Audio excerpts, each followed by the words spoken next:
요즘 우리는 참 한심한 뉴스를 매일 접하고 있는 것 같습니다. 특히 1년도 채 남지 않은 대통령 선거를 준비하는 과정을 보면서 우리 나라나 우리 백성들 지도자 복이 참 없는 것 같다. 그런 생각을 하지 않을 수 없습니다. 여야 각 진영에서 경선에 나선 후보들의 행태가 정말 어이가 없기 때문에 하는 말입니다. 상대방 진영의 후보를 공격하는 것은 어쩔 수 없다고 할지라도 같은 당 후보를 심하게 공격하는 걸 보면서 저렇게 하다가 경선이 끝나고 나면 어떻게 하려나, 쓸데없는 걱정일지 모르겠습니다만 그런 걱정, 그런 생각을 떨쳐버릴 수가 없습니다. 사실 경선이 본격적으로 시작하지도 않았는데 제가 볼 때는 이미 유력 주자라는 이들은 온통 만신창이가 되어 있습니다. 너덜너덜해졌어요. 미래를 위한 정책 대결은 광고도 없고 네거티브 인신공격만 난무하다. 안타까운 일이 아닐 수 없습니다. 오늘 봉독한 본문 말씀에 등장하는 서기관들, 바리새인들은 당시 최고의 권력자들이라고 할 수 있습니다. 우리 다 잘 아는 대로 바리새인이란 구별된 사람이라는 뜻입니다. 그들은 율법의 요구 조건을 준수하는 데 있어 엄청나게 엄격했습니다. 그들의 종교적 열정이란 건 대단해서 율법을 613개의 조항으로 세분화해서 그 조항들을 하나하나 철저하게 지킬 정도로 대단했습니다. 도덕적으로도 깨끗한 삶을 살려고 노력했습니다. 서기관들 역시 어릴 때부터 전문적으로 율법을 배우고 지킨 자들입니다. 그런데 그들을 향해서 주님은 뭐라고 하셨습니까? 화 있을진저, 우리 속된 말로 하면 망할 놈들아, 이 얘기입니다. 화 있을진저 저주를 하셨습니다. 책망하셨습니다. 그들에게 과연 어떤 잘못이 있었길래 우리 주님이 그렇게 책망하셨을까요? 그들은 정말 어려서부터 율법을 배우고 지키고 또 가르쳐 왔지만 문제는 그 율법 안에 담겨져 있는 하나님의 뜻을 헤아리지 못했다는 점입니다. 깨닫지 못했어요. 겉으로만 율법을 지켰어요. 그들이 권력을 갖게 되면서 율법에 담겨져 있는 하나님의 뜻은 점점 희미해져 버렸습니다. 처음부터 그런 건 아니겠죠. 대신에 율법의 껍데기라고 할 수 있는 행위만 중요하게 생각했습니다. 그러면서 그들이 가지고 있는 문제의 심각성을 전혀 깨닫지 못했어요. 그게 얼마나 심각한 건지. 아마도 설령 그들이 문제가 있다는 것을 알았을지라도 그 문제를 말할 수 있는 분위기가 아니었을 것입니다. 네. 비록 그때로부터 시간이 많이 흘러서 2000년이라는 시간이 흘렀지만 이제라도 우리는 그 문제를 짚고 넘어가고 그 문제를 해결해야 되겠습니다. 문제를 해결하지 않으면 안 돼.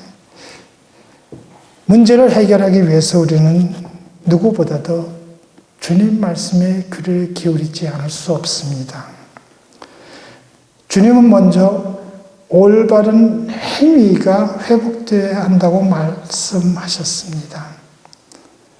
오늘 말씀에 뭐라 그러셨어요? 화 있을진저 외식하는 서기관들과 바리새인들이 너희가 박하 박하와 회향과 근처의 11조는 들이되, 여기 나오는 세 가지 식물, 박하, 회향, 근처. 참고도서를 보니까 박하는 독특한 향을 지닌 채소로서 6월절 쓴나물에 그 양념으로 쓰는데 많이 썼다고 그래요. 6월절엔 쓴나물을 먹게 돼 있잖아요. 근데 그 쓴나물의 그 쓴맛을 좀 이렇게 중화시키기 위해서 많이 썼다고 그래요. 회향, 미나리과의 식물로 양념 또는 향신료로 사용되었다고 그러죠. 근처 역시 미나리과 식물로서 양념으로 주로 사용되었다고 해요. 이 세 가지 식물은 주로 양념으로 사용되었지만, 양념이라는 게 뭡니까?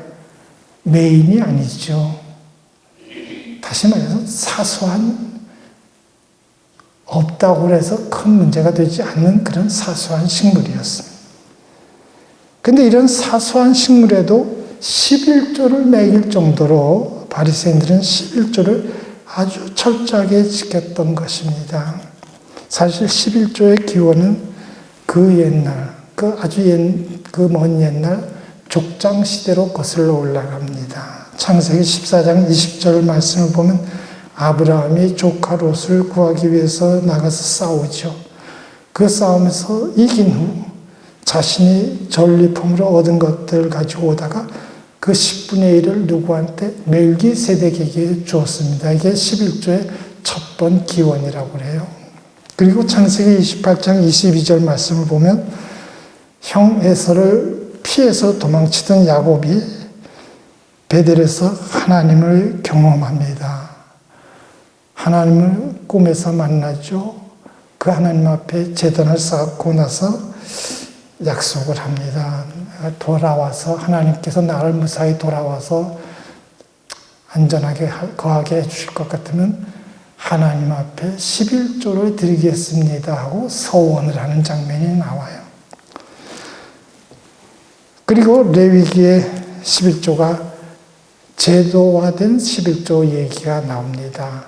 오늘도 우리는 11조라고 그러면 상당히 이렇게 좀 경직되는 경향이 있기 때문에 한 번쯤 짚고 넘어갈 필요가 있어요. 이 11조에 대해서 이방에 우리 예수님께서도 11조를 말씀하셨으니까. 레위기 27장 30절 말씀을 보면 그 땅의 10분의 1, 곧 그 땅의 곡식이나 나무 열매 10분의 1은 여호와의 것이니 여호와의 성물이라.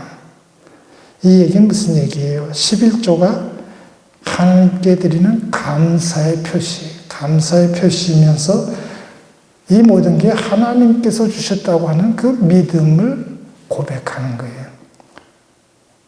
우리 물질에 대한 얘기를 할 때는 우리 잘 알아야 될 게, 믿지 않는 사람들은 자기가 잘나서 자기가 똑똑해서 자기가 이렇게 많은 것을 얻었다고 생각하지만 우리 믿음의 사람들은 그들과 구별되는 게 바로 이 점이죠. 하나님께서 주셨다.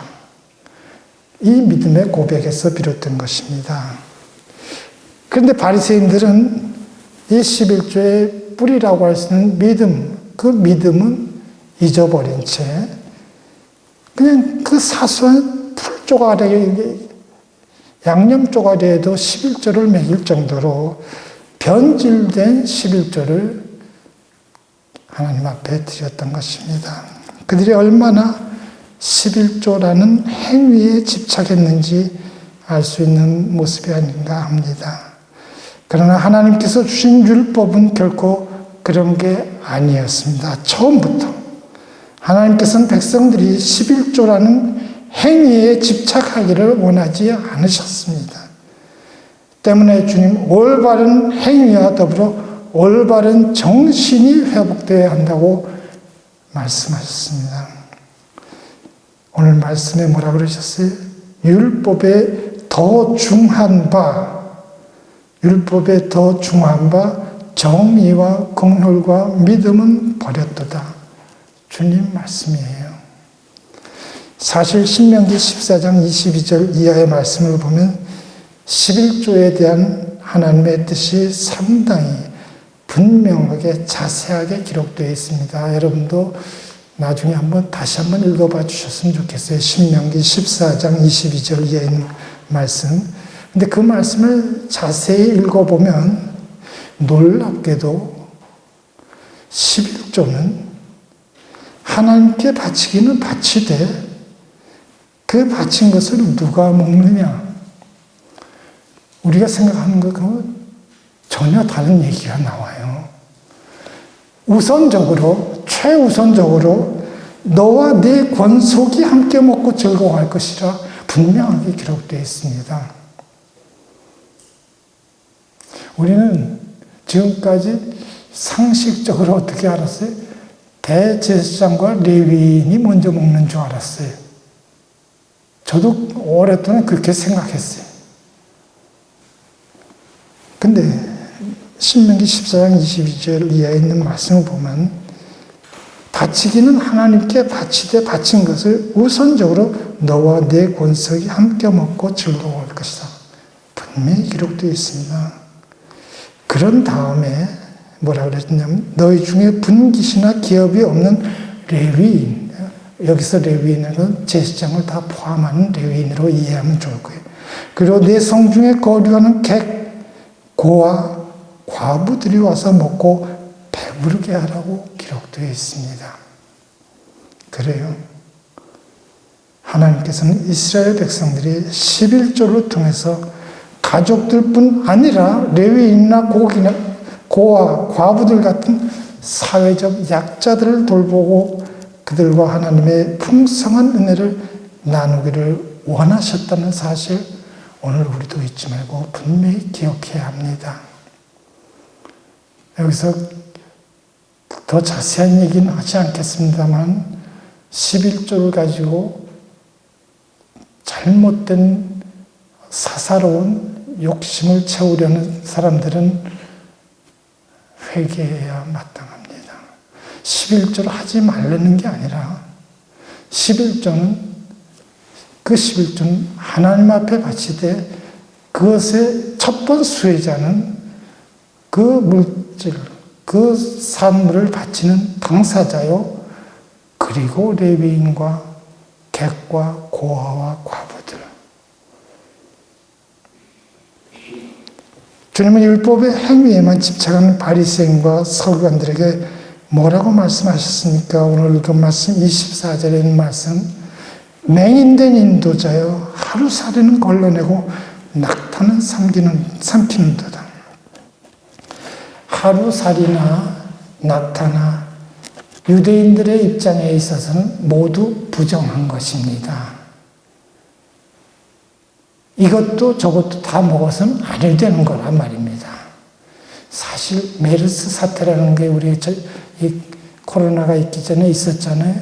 메르스 사태에 대해서 우리 성서적으로 보면 먹지 말라는 거 먹는 바람에 메르스는 옮겨진 거예요. 낙타 먹지 말라는데 굳이 별미라고 그 중동 지방까지 찾아가서 먹고 온 사람들에 의해서 전파된 전염병이에요. 그런데 둘 다 부정하니까 먹어서는 안 되는데 주님 말씀하시기를 그들이 하루살이같이 아주 사소한 것, 작은 것, 이런 건 목숨을 걸고 걸러내면서, 그런 건 걸러내면서 진짜 큰 것, 낙타처럼 큰 것, 즉 정의와 긍휼과 믿음을 버린 것을 지적하셨던 거예요. 네. 하나님께서 주신 율법을 지키는 것은 정말 중요하죠. 물론 중요합니다. 그러나 그보다 먼저 하나님께서 율법을 주실 때 하나님의 마음, 하나님의 뜻을 먼저 헤아릴 필요가 있습니다. 주님 그 하나님의 마음 알고 계셨기에 까닭에 600개도 더 되는 그 율법의 요구조항 세부사항들을 단 2마디로 줄여서 말씀하셨습니다. 그것이 뭐예요? 바로 하나님 사랑과 이웃 사랑이죠. 주님 그걸 강조하셨습니다. 율법에 담긴 정의와 긍휼, 믿음의 정신이 회복되어야 한다고 말씀하신 걸 봐도 분명합니다. 우리 주님은 올바른 행위와 정신의 조화를 통해서 믿음을 회복해야 된다는 것을 분명히 말씀하셨습니다. 오늘 말씀에도 있죠. 이것도 행하고 저것도 버리지 말아야 할지니라. 이 조화. 주님은 어느 것 하나만 강조하신 게 아니라 행위와 정신 모두 다 버리지 말고 지키라고 말씀하셨습니다. 박하와 회양과 근처의 11조가 율법이라면 정의와 긍휼과 믿음은 주님이 이 땅에 오심으로 시작된 복음이라고 말해도 좋을 것 같습니다. 다시금 강조하는데 주님은 행위와 믿음 둘 중에 하나만 지키라고 말씀하지 않으셨습니다. 야고보서 2장 22절 24절 말씀에는 내가 보거니와 믿음이 그의 행함과 함께 일하고 행함으로 믿음이 온전하게 되었느니라. 이로 보건대 사람이 행함으로 의롭다 하심을 받고 믿음으로만은 아니니라 기록되어 있습니다. 로마서 2장 13절 말씀에도 하나님 앞에서는 율법을 듣는 자가 의인이 아니요 오직 율법을 행하는 자라야 의롭다 하심을 얻으니라고 기록되어 있지 않습니까? 그렇습니다. 올바른 행위, 올바른 정신의 조화를 회복하는 것, 주님이 말씀하시는 진정한 의미의 믿음의 회복이라고 말할 수 있을 것입니다. 코로나 바이러스 우리 사회는 큰 고통을 겪었고 지금도 겪고 있습니다. 교회 역시 함께 모여 예배드리지 못하는 심각한 위기 상황을 경험하고 있죠. 뿐만 아니라 세상 사람들의 손가락질과 비난의 목소리는 우리를 더욱 힘들게 만들고 있습니다. 이런 시대를 살아가면서 우리는 과연 무엇을 해야 할까? 여러분, 교회는 모이기를 힘써야 하는 공동체입니다. 동시에 어두운 세상으로 나아가 말씀을 실천하기를 힘써야 하는 공동체이기도 합니다. 그 옛날 바리새인과 서기관들은 아주 작은 식물까지 11조를 먹일 정도로 말씀을 지키기에 힘썼던 사람들이었지만 그들은 주님께 심한 꾸중을 들었습니다. 올바른 믿음의 행위와 정신, 이 둘의 조화가 회복되지 않는다면 오늘 우리도 심한 책망을 들을 수 있습니다. 주님 오늘 우리에게 분명히 말씀하십니다. 이것도 행하고 저것도 버리지 말아야 할지니라. 주님 말씀에 순종해서 이제 우리도 올바른 행위와 올바른 정신의 조화를 회복해야 할 것입니다. 그래야 어두운 세상 살면서 빛을 찾지 못해 낙심하고 절망하고 있는 사람들에게 참 소망의 소식을 몸으로 증언하는 복되고 충성스러운 믿음의 용사들이 다 될 수 있기를 간절히 바랍니다.